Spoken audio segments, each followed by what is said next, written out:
కర్నూలులో జరిగినటువంటి బస్ సంఘటన దురదృష్టకర సంఘటన.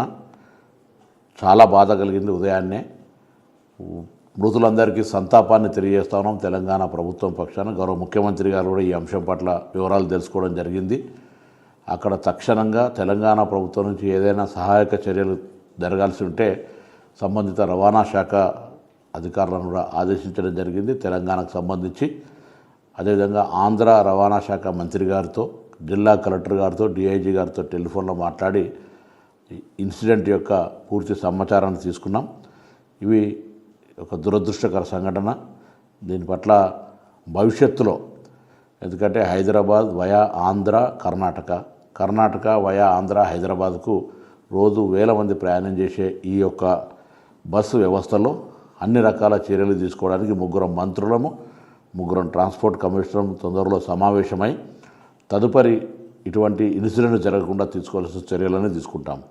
ఉదాహరణకు తిరుపతిలో ఘాట్ రోడ్ ఎక్కేప్పుడు ఎంత సమయం తీసుకుంటుంది, దిగేప్పుడు ఎంత సమయం తీసుకుంటుందో ఎంట్రీ ఎగ్జిట్లో రికార్డ్ చేస్తారు. ఇక్కడ కూడా హైదరాబాద్ నుంచి బెంగళూరుకి వెళ్ళినా, హైదరాబాద్ నుంచి తిరుపతికి వెళ్ళినా, హైదరాబాద్ విజయవాడ, రాజమండ్రి, వైజాగ్లోకి వెళ్ళినా ఇటువంటి నిబంధన తేవడం ద్వారా స్పీడ్ లిమిట్, యాక్సిడెంట్ నివారించే హక్కు ఉంటుంది.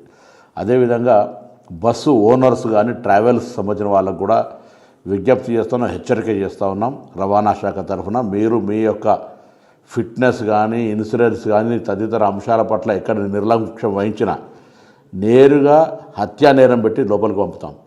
జాగ్రత్త అని చెప్తా ఉన్నాం.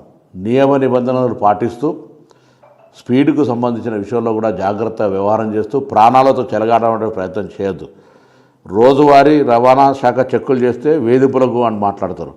ఇవాళ ఇటువంటి సంఘటనలు జరిగినప్పుడు వాటికి సంబంధించినటువంటి క్లారిఫికేషన్ దొరికే పరిస్థితి ఉండదు.